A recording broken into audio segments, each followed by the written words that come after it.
नमस्कार। मुद्दा तो है मैं आपका स्वागत है। मैं हूं आपके साथ ब्रजेश चौक से। आज मुद्दा है यूसीसी पर जोर, सियासी शोर। जी हां, प्रदेश में यूनिफॉर्म सिविल कोड को लेकर सियासी हलचल तेज होती नजर आ रही है। चर्चा है कि मोहन सरकार अब इस दिशा में ठोस कदम उठाने की तैयारी में है, लेकिन यूसीसी के लागू होने से पहले इसको लेकर सियासी शोर सुनाई देने लगा है। बीजेपी का कहना है कि कांग्रेस की गलती को सुधारने यूसीसी लागू किया जा रहा है। इधर कांग्रेस ने पलटवार किया और कहा कि बीजेपी जहर घोलने का काम कर रही है। कुल मिलाकर यूसीसी से पहले इस पर सियासत गरमाई हुई है, जिसकी वजह से कई सवाल खड़े हो रहे हैं। उन सवालों को भी हम उठाएंगे, लेकिन पहले देखिए रिपोर्ट।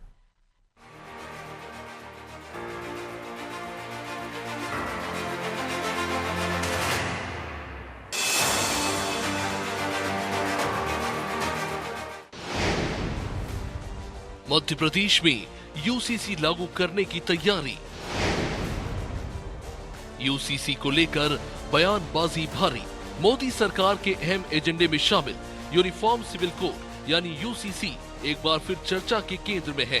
दरअसल डॉक्टर मोहन यादव सरकार प्रदेश में यूसीसी लागू करने की तैयारी कर रही है। चर्चा है कि जल्द ही राज्य स्तर पर एक उच्च स्तरीय कमेटी बनाई जाएगी और इसी साल दिवाली से पहले प्रदेश में यूसीसी लागू किया जा सकता है। हालांकि यूसीसी को लेकर चल रही अटकलों के बीच अब बयानबाजी भी शुरू हो गई है। बीजेपी ने कांग्रेस को आड़े हाथों लेकर कहा कि अलग अलग वर्ग और धर्म को लड़ाना कांग्रेस की पॉलिसी रही है। कांग्रेस की गलती को ही सुधारने की कोशिश की जा रही है। कांग्रेस ने धर्म को धर्म से, जाति को जाति से लड़ाया, लिहाजा अब यूसीसी बहुत जरूरी है। देखिए, देश में एक रूपता तो बहुत जरूरी है और कानून के हिसाब से यदि देखें तो निश्चित रूप से एक रूपता होनी ही चाहिए। कांग्रेस ने इस देश में हर समय विभेद की राजनीति की, विघटन की राजनीति की, जाति को जाति से लड़ाना, धर्म को धर्म से लड़ाना, तुष्टीकरण की राजनीति करने के लिए एक वर्ग विशेष को वोट बैंक के रूप में उपयोग किया। उससे अल्पसंख्यकों का भला नहीं हुआ, केवल और केवल उनको पीछे करने का काम किया, उनको वोट बैंक के रूप में उपयोग किया। और ये जो यूसीसी वाली जैसी बातें आ रही है, ये कांग्रेस के ही तो पाप है जिसको हम सुधारने की कोशिश कर रहे हैं, उसको बदलने की कोशिश कर रहे हैं। पहले से ही यूसीसी होना था। याद हो तो पिछले महीने सुप्रीम कोर्ट ने केस की सुनवाई के दौरान कहा था कि अब समान नागरिक संहिता को लागू करने का समय आ गया है और अब प्रदेश में यूसीसी को लेकर जो अटकलें लगाई जा रही हैं, उसने सियासी गलियारों में हलचल तेज कर दी है। वही कांग्रेस अब यूसीसी और बीजेपी के आरोपों पर हमलावर दिख रही है। यूसीसी पे बात होनी चाहिए, बिल्कुल होनी चाहिए, उस पर राजनीति नहीं होनी चाहिए। अगर नियत साफ है तो सरकार को अपनी मंशा स्पष्ट करनी चाहिए और सरकार पे इस पर सार्वजनिक वाद विवाद संवाद लोगों से करना चाहिए कि देश की जनता क्या चाहती है। आप समान नागरिक संहिता आप करिए ना, इसमें क्या हर्ज है, लेकिन उसमें आप नफरती माहौल के अंदर नफरती चुंटियों के द्वारा आप देश में असमानता का जहर घोलेंगे, कोई बर्दाश्त करेगा आपको?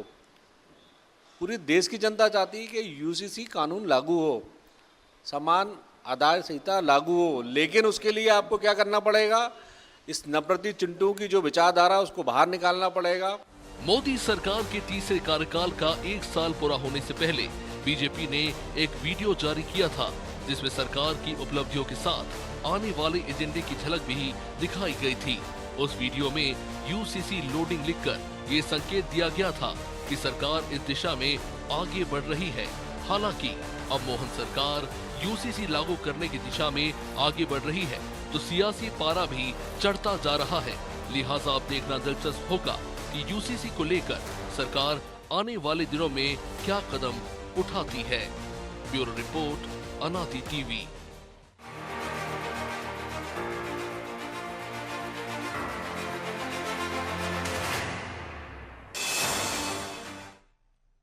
इस मुद्दे पर चर्चा शुरू करें उससे पहले वो सवाल जो जरूरी हैं।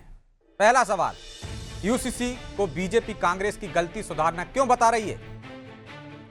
दूसरा सवाल, क्या वोट बैंक की राजनीति के चलते कांग्रेस ने यूसीसी से दूरी बनाई है? तीसरा सवाल, यूसीसी के पीछे क्या कोई सियासी एजेंडा छिपा है? चलिए इन सवालों के साथ इस मुद्दे पर चर्चा शुरू करते हैं। चर्चा में हमारे साथ मौजूद हैं बीजेपी प्रवक्ता अजय धवले, कांग्रेस नेता आनंद जैन कासलीवाल और वरिष्ठ पत्रकार अशोक शुक्ला। आप तीनों का बहुत बहुत स्वागत है। और आनंद जी, शुरुआत आपसे ही करते हैं। कांग्रेस की गलती थी विश्वास सारंग कह रहे हैं जिसे सुधारने की कोशिश की जा रही। आपने जो पाप किया था, धर्म और जाति के नाम पर देश को बांटा था, अब वही गलती थी जिसे आप सुधार कर इस राजनीति को खत्म करना चाहते हैं। दीजिए जवाब। देश का कांग्रेस ने थोड़ी बनाया था, इसमें तो सभी लोगों ने मिलकर इसमें सहमति दी थी। तो जब सभी लोगों ने सहमति दी थी तो कांग्रेस का पाप कैसे हुआ ये? इसमें तो बीजेपी के भी लोग शामिल थे, जनसंघ के भी लोग शामिल थे जब ये संविधान पास हुआ। तो फिर कांग्रेस पे दोष देने का क्या मतलब है? हर चीज में जी, ये देश की जनता का मुद्दे से भटकाने के लिए आप इस तरह के काम करते हैं। आप देश में तो लागू नहीं कर पाए, अब आप प्रदेश की बात कर रहे हैं और उसमें भी अभी कमेटी बनाएंगे, जांच होगी और उसमें क्या निकल के आता है वो तो पता नहीं। तो ये तो झूठी वाई लूटने के एक एजेंडा है बीजेपी का या मोहन यादव जी का। तो कांग्रेस क्यों उससे दूरी बना रही है? लागू हो जाना चाहिए, स्वागत करना चाहिए। नहीं, देश का संविधान सबने मिलकर बनाया तो कांग्रेस उसमें दूरी और पास का क्या सवाल है? जो संविधान में लिखा है कि हर धर्म के व्यक्ति का अपना कानून है, अपनी व्यवस्थाएं हैं और उसके बाद भी उसको कोर्ट में जाने का अधिकार है। तो कांग्रेस दूरी कहाँ बना रही है? ठीक, जो संविधान है उसके विरोध में तो कांग्रेस नहीं जाएगी ना। नहीं तो अब लागू हो रहा है तो इसका स्वागत करेंगे या इसमें भी राजनीति दिख रही है?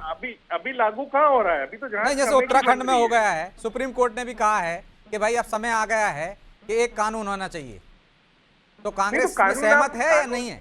नहीं, कानून बनाई है ना, अब जनता सहमत होगी तो वो कानून चलेगा देश में। आपके थोपने से थोड़ी चलेगा। ठीक है, मेरे घर के डिसीजन मैं ही लूंगा ना सर। ठीक है, सरकारें थोड़ी लेगी या कोई भी धर्म का डिसीजन धर्म के लोग लेंगे। नहीं तो सरकारें धर्म से थोड़ी नहीं चलती भाई, देश तो कानून से ही चलता है ना। नहीं तो कानून के लिए अगर धर्म, मेरे घर में अगर एक व्यवस्था है और उसमें अगर मेरा नहीं, ऐसे तो अलग अलग धर्म में अलग अलग व्यवस्था है ना। चोर के हाथ काट दो, हत्यारे को सिर कलम कर दो, वो उनका डिसीजन है सर। हर धर्म की अपनी मर्यादा है, अपनी संस्कृति है और उसके बाद भी उनको कानून में, कोर्ट में, देश के कोर्ट में जाने का अधिकार तो है ही ना। वो किसी ने थोड़ी छीना है। ठीक है, अजय जी कोई से जवाब ले समस्या अगर देश में हल होती है, आपस में मिलकर कोई समस्या हल होती है तो उसमें भारतीय जनता पार्टी को क्या समस्या है? वो हर एक को कानून पहलू में क्यों जोड़ना चाहते हैं? ठीक, तो अजय जी हर चीज को कानून के पहलू में क्यों तोलना? वो कह रहे हैं अकेले का पाप कैसे हो गया? संविधान जब बना था, जब मुस्लिम लॉ हो या हिंदू लॉ हो तो सबकी सहमति से बना था, आप भी उसमें सहभागिता थे, तो अब आप उनका पाप क्यों बता रहे हैं उसको? और ये सिर्फ मुद्दों को भटकाने के लिए इस तरह के बातें करते हैं आप लोग। जी, भारतीय जनता पार्टी अपनी स्थापना से लेके, चाहे हमारा जनसंघ था, तब भी आप देखेंगे हमारे जो विचारधारा के प्रमुख मुद्दे थे, जो हमारा एजेंडा पॉइंट था, उसमें भी यूनिफॉर्म सिविल कोड की हम बात करते थे। आदरणीय प्रधानमंत्री नरेंद्र मोदी जी की जब से देश में सरकार आई, उन्होंने हर बार इसकी खुलकर वकालत की है कि हमारे संविधान निर्माताओं की ये मंशा थी। आर्टिकल 44 हमारा जो कॉन्स्टिट्यूशन है उसमें directive principle of state policy, जो हमारा चैप्टर 4 आता है, उसमें आर्टिकल 44 पहले से इंसर्ट है। उसमें कंप्लीटली कहा गया है कि देश में समान नागरिक संहिता होनी चाहिए, लेकिन संविधान सभा की बहसें उठाकर देखने की आवश्यकता है।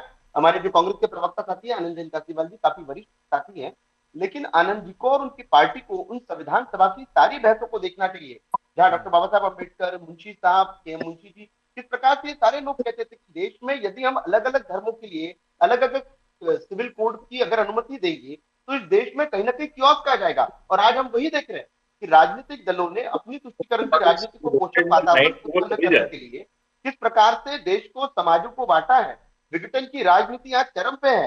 कहीं ना कहीं धार्मिक दंगे उत्पन्न हुए। अभी हमारे मित्र आनंद जी कह रहे थे कि देश को विभिन्न धर्मों को अपने अपने कानून के साथ क्रियान्वयन करना चाहिए, तो देश में फिर जो मुस्लिम कहेंगे कि शरिया का लागू होना चाहिए।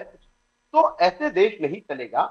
मध्य प्रदेश सरकार आदरणीय मुख्यमंत्री डॉक्टर मोहन यादव जी के नेतृत्व में जो प्रतिबद्धता के साथ में कॉमन सिविल कोड की ओर बढ़ रही है, ये निश्चित रूप से अपने आप में उल्लेखनीय बात है।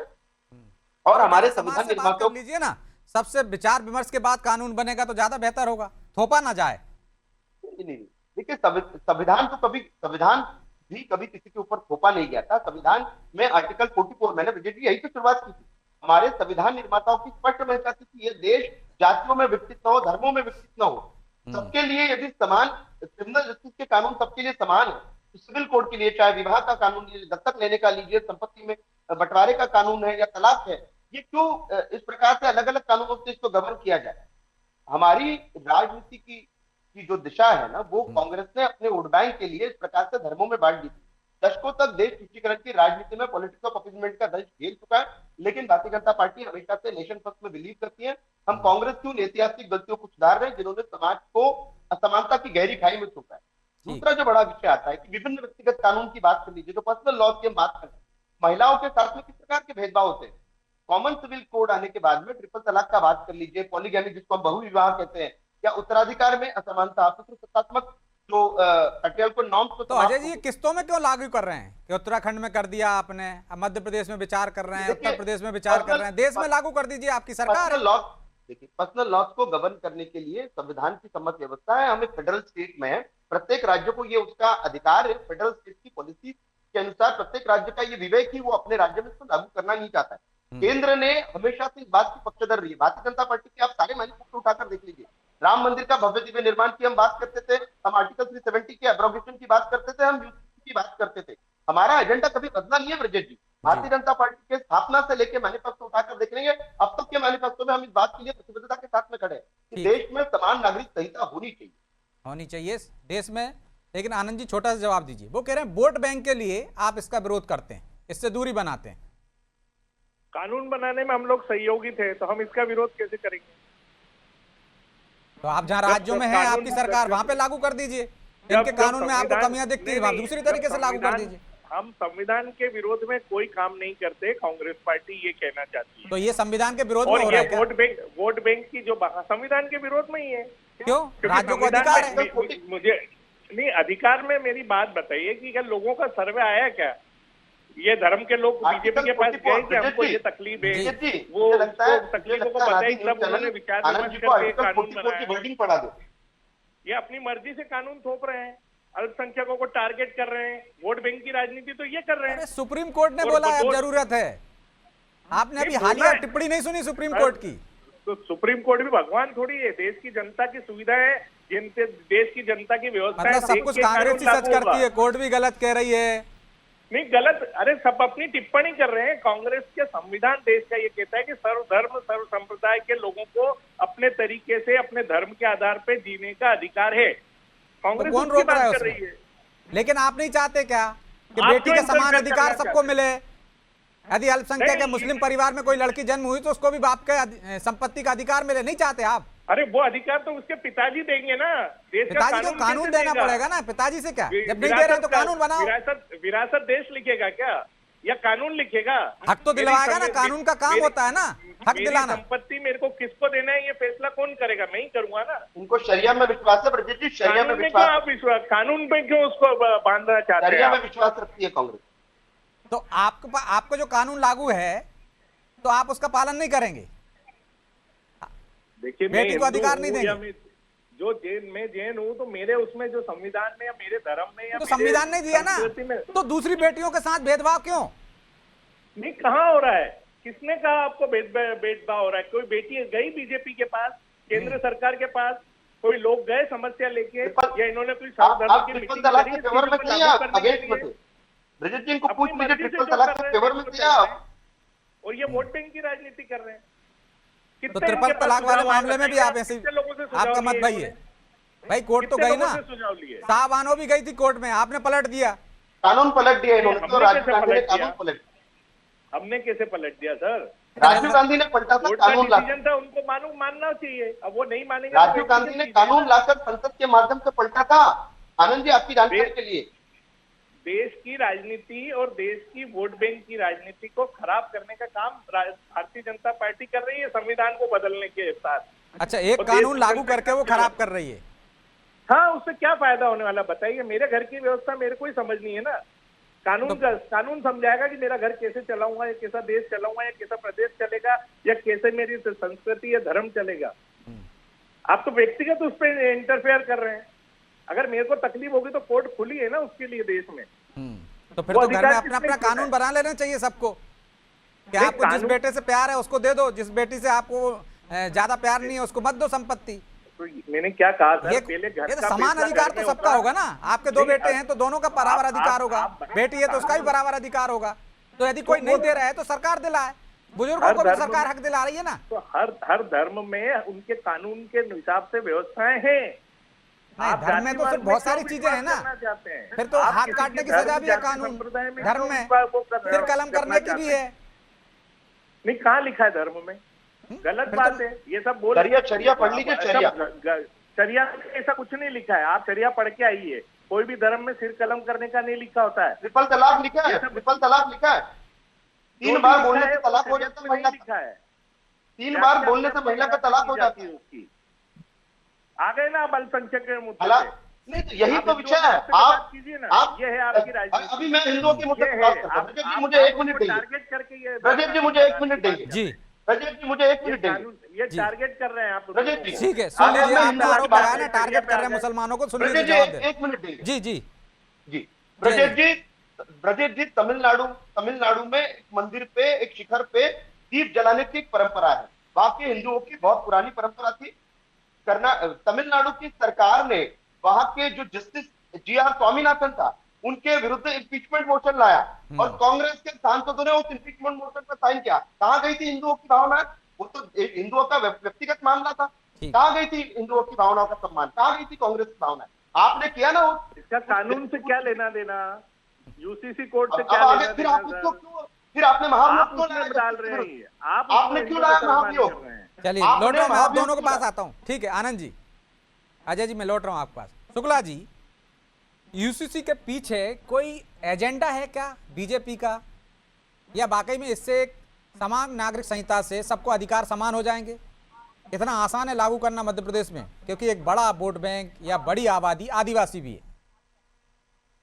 नहीं, आदिवासियों को तो इससे मुक्त रखा गया है। ये उत्तराखंड कानून में भी रखा है। आदिवासी समाज पे लागू नहीं हो गई ये कानून। लेकिन जैसा कानून है और जैसा इसका टाइटल है, समान नागरिक आचार संहिता जो है, तो मतलब समाज के हर नागरिक के पास में समान अधिकार, लिंग के आधार पर, जाति के आधार पर, समाज के आधार पर लोगों के अलग अलग अधिकार होंगे, उनके विशेषाधिकार होंगे। इसको समाप्त करने की एक कोशिश है। और जो आप कह रहे हैं कि भारतीय जनता पार्टी का इसके पीछे कोई और मंशा है, तो ये तो भारतीय जनता पार्टी के एजेंडे में रहा है। 96 की घोषणा पत्र में आप देख लीजिए, तब भी था ये। 98 में भी था, 99 में इसको वाजपेयी इसलिए लागू नहीं कर पाए थे कि गठबंधन की सरकार थी और इसमें सहमति नहीं बन पा रही थी। ये देश के लिए और प्रगतिशील समाज के लिए बहुत आवश्यक है। अभी आप देखिए कि कुछ समाज में कुरीतियां भी हैं, उन कुरीतियों को ही जो है समाज ने जो है अपने नियम बना लिए थे। अब वो चाहे पर्सनल लॉ बोर्ड की बात करें या हिंदू मैरिज एक्ट की बात करें, कई कुरीतियां थी जिनको समय समय पर दूर भी किया गया है और उनके लिए कानून भी बनाए गए हैं। 3 तलाक भी एक तरह की कुरीति है। ये कोई परंपरा नहीं है, ये कोई विशेषाधिकार नहीं है किसी का, और इसको दूर किया 3 तलाक का जो कानून था उसको समाप्त करके। तो महिलाओं की स्थिति भी समाज में अच्छी हो, मजबूत हो, उनके भी अधिकार समान हो। और जो उत्तराधिकार नियम की बात है, तो अभी अगर किसी समाज में ये परंपरा है कि पिता की संपत्ति में लड़की का हिस्सा नहीं होगा, तो ये मुझे लगता है कि उसके अधिकारों का हनन है। तो इन्हीं सब चीजों को दूर करने के लिए इस तरह लेकिन की जो आनंद जी तो कह रहे हैं कि विसंगतियां ये तो उसके पिता पर डिपेंड करता है कि किसको कितना देना नहीं देना है। नहीं, अगर हर व्यक्ति को ये विशेषाधिकार अगर दे दिया जाएगा, तो फिर तो इस देश के अंदर जो है बहुत जटिलताएं हो जाएंगी और काफी तरह की विसंगतियां पैदा होंगी। ऐसा नहीं है। कानून इसीलिए बनाया जाता है कि सभी नागरिकों को उसके समक्ष एक नजर से देखा जाएगा और सबके समान अधिकार होंगे। ये बहुत अच्छा कानून है। और तो ये फिर कांग्रेस आप जो विरोध बार क्यों बार कर ये रही? पूछ जब रहे अच्छा कानून है, शुक्ला जी आप कह रहे हैं, तो फिर विरोध क्यों? महिलाओं के हित में है तो फिर विरोध क्यों?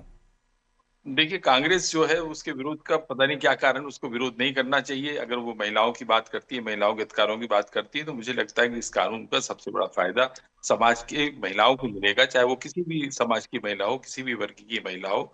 और ये अभी जो बंगाल का इलेक्शन चल रहा है, उसके पहले इसकी टाइमिंग थोड़ा सा आप देखिए। आप पहले भी तो ला सकते थे। मध्य प्रदेश नहीं, में ला कब से नहीं रहे, आपकी अभी तो सरकार? सिर्फ विचार है कि भाई बाकी के नहीं, राज्यों वो में विचार है, है उस तो पर अब आप चर्चा ठीक है। कीजिए। देखिए, अब अभी असल मुद्दे आपके प्रदेश में बहुत सारे मुद्दे हैं, तो उनसे ध्यान भटकाने की कोशिश भी हो सकती है। आप इसकी टाइमिंग देखिए ना। अभी 3 राज्यों में, 4 राज्यों में चुनाव होने, उसके पहले आप कॉमन सिविल कोड की बात शुरू कर देते हैं। तो ये बहस तो बंगाल तक भी जाएगी ना, ये उत्तर प्रदेश ठीक भी है। तो जाएगी। अजय जी, टाइमिंग पर सवाल उठ रहे हैं। आप लागू कर रहे हैं, अच्छी बात है, लागू करना चाहिए, इसका भी समर्थन है, लेकिन टाइमिंग। ब्रजेश जी, 1 वर्ष पूर्व ही उत्तराखंड में लागू हो गया। हाल ही में अभी विगत 2 सप्ताह पूर्व ही गुजरात की असेंबली ने कानून बनाकर पारित कर दिया। तो टाइमिंग से अधिक ये है कि हमारी संविधान की मूल भावना का सम्मान। हम आर्टिकल 14 की बात करते हैं, इक्वालिटी बिफोर लॉ की बात करते हैं, लेकिन धरातल पर कब उतारेंगे? हमारी बहन बेटियों को कब समान तो अधिकार? बंगाल चुनाव से कोई लेना देना नहीं है। देखिए, बंगाल भारतीय जनता पार्टी का मैनिफेस्टो उठाकर देख लीजिए। हम तो प्रतिबद्धता के साथ में कहते हैं कि पूरे देश में इसको एक निर्धारित टाइम फ्रेम में लागू करना है। हमारे सारे चुनावी संकल्प पत्र समान नागरिक संहिता की प्रतिबद्धता को दर्शाते हैं। ठीक है, वो तो आपके एजेंडे में ठीक है, आ गई आपकी बात। आनंद जी, क्या कांग्रेस महिला विरोधी है जो इस कानून का विरोध कर रही है? क्योंकि शुक्ला जी कह रहे हैं सबसे ज्यादा फायदा तो महिलाओं को मिलेगा इससे। सरकार, कांग्रेस जो है संविधान की बात कर रही है, कोई कानून का विरोध कहीं भी नहीं है। तो इसमें संविधान के खिलाफ कहां से कानून बन रहा है भाई? देश में सुनिए सर ब्रजेश जी, संविधान में हर धर्म के व्यक्ति को, हर समाज के व्यक्ति को, हर महिला को अपनी स्वतंत्रता, अपने अधिकार, अपनी धर्म संस्कृति के हिसाब से काम करने की पात्रता है। और इस देश की जो संविधान है वो सर्वधर्म समभाव और समान नागरिकता की बात करते हैं। यदि कोई समाज महिलाओं के साथ भेदभाव करे महिला होने के नाते, तो वो भी उसका अधिकार हो गया। यदि कोई कुरीति है तो वो दूर होगी ना। बहुत सारी कुरीतियां दूर हुई हैं। ब्रजेश जी वही 3 तलाक की बात कर रहे हैं ना, ये सारा मसला ही वो है। सब महिलाओं की सुरक्षा की बात नहीं, आप मानिए इसको कि ये अल्पसंख्यकों को टारगेट करने के लिए किया जा रहा है। यही तो कांग्रेस इस चीज का विरोध कर रही है। यदि अल्पसंख्यकों में भी कोई कुरीति है तो उसको दूर नहीं करना चाहिए क्या? हमारे यहाँ भी थी। नहीं, मेरी बात सुनिए, वो उनके धर्म की व्यवस्था है, अगर उसमें कोई सफल नहीं होता है, ये सोच होती आनंद जी, तो ना सती प्रथा खत्म होती, ना दहेज के खिलाफ हम लोग खड़े हो पाते, ना विधवा विवाह हो पाते आज की तारीख में। ये कुरीतियां थी ना भाई। यदि वो वहां है तो ठीक होगी। कानून से थोड़ी बदली है, लोगों की जागरूकता से बदली है ब्रजेश जी। कानून से अगर सब चीजें बदल जाती तो ये पूरा देश बहुत बदल जाता। दहेज कहाँ से बंद हुआ? संविधान से देश चल रहा है, कानून थोपने से नहीं चलता है, लोगों को जागरूक करने से होता है, और जागरूकता का काम है। कांग्रेस उसका कोई विरोध नहीं कर रही। लेकिन वो कह रहे हैं दहेज प्रथा जो थी कानून से ही तो बंद हुई। यदि बाल विवाह की बात कर रहे हैं तो कानून से ही तो बंद हुआ। नहीं, जागरूकता से बंद हुआ। कानून आपने बनाया पर जागरूकता भी तभी आएगी जब कानून बनेगा। कानून बना नहीं सर, जागरूकता पढ़ने लिखने से आई है। अच्छा, जैसे जैसे देश साक्षर होता गया ये कुरीतियां कम होती गई है। तो आपकी सरकार ने गलती की थी, बाल विवाह का कानून बनाया था, वो तो बनाया नहीं नरेंद्र मोदी ने। दहेज वाला कानून आपके शासन में बना है, गलत किया था सरकार ने। 70 के दशक में जो चीजें होती थी उससे अभी कंपेयर क्यों कर रहे हैं? मतलब तब सही होती थी, अब कोई गलती है उसको सुधार रहे हैं तो गलत है। चलिए, हमने गलती करी तो बीजेपी ने सुधारी। बीजेपी तो वही तो कर रहे हैं, वही तो वो कह ही रहे हैं कि आपकी गलतियां थी उनको सुधार रहे हैं यूसीसी लागू करके। हर कानून को पास करने में बीजेपी सहमत थी कि नहीं संविधान बनाने में? ठीक है, अजय जी कुछ कह रहे हैं, रिपीट कर रहे हैं आप आनंद जी, पहले दौर में बोल चुके। ठीक है रजत जी, एक विद्वत पैनल के लिए मैं संविधान के अनुच्छेद 44 को पढ़ता हूँ। आर्टिकल 44 ऑफ दिस कॉन्स्टिट्यूशन कहता है राज्य भारत के संपूर्ण राज्य क्षेत्र में नागरिकों के लिए एक समान सिविल संहिता सुनिश्चित करने का प्रयास करेगा। इंग्लिश में इसका ट्रांसलेशन है, the state shall endeavour to secure for the citizen a uniform civil code throughout the country of India. ये 1950 के संविधान में लिखा है, आज इसको लागू करने की बात आ रही है। तो आनंद जी की और उनकी कांग्रेस को क्यों इससे बौखलाहट है? हमारे संविधान के निर्माताओं की भावना थी आनंद जी, इसको मानिए।